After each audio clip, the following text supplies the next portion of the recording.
வல்ல மீட்பராம் இயேசுவின் நாமத்தில் வாழ்த்துகள். தலைப்பு: உன்னை அதிசயம் காண பண்ணுவேன்.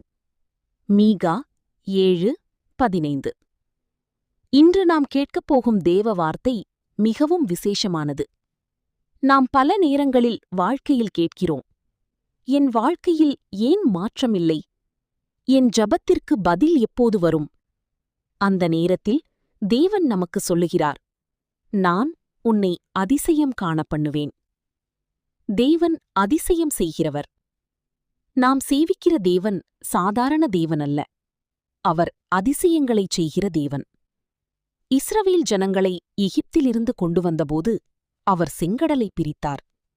மனிதனால் முடியாததை தேவன் ஒரு நிமிஷத்தில் செய்தார். தேவன் இன்று உன் வாழ்க்கையிலும் இருக்கிறார். உன் தற்போதைய நிலை ஒரு முடிவல்ல.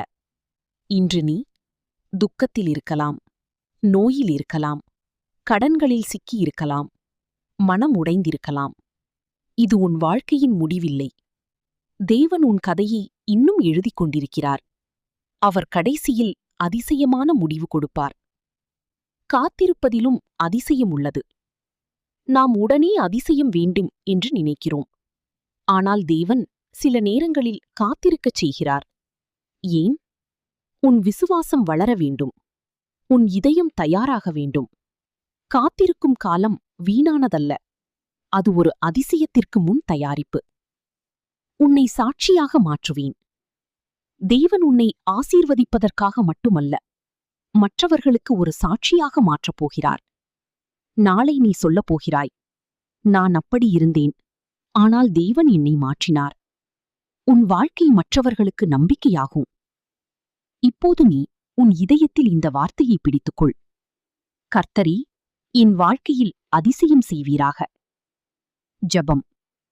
கர்த்தாவே, இந்த வார்த்தையை கேட்கிற ஒவ்வொருவருடைய வாழ்க்கையிலும் நீர் அதிசயங்களைச் செய்யும் தேவன் என்று நாங்கள் நம்புகிறோம். அவர்களின் கண்ணீரை சந்தோஷமாக மாற்றும். அவர்களின் போராட்டத்தை ஜெயமாக மாற்றும். அவர்களின் வாழ்க்கையை ஒரு சாட்சியாக மாற்றும். இன்று முதல் அவர்கள் அதிசயங்களைக் காண ஆரம்பிக்கட்டும். இயேசுவின் நாமத்தில் ஜெபிக்கிறோம். ஆமீன்.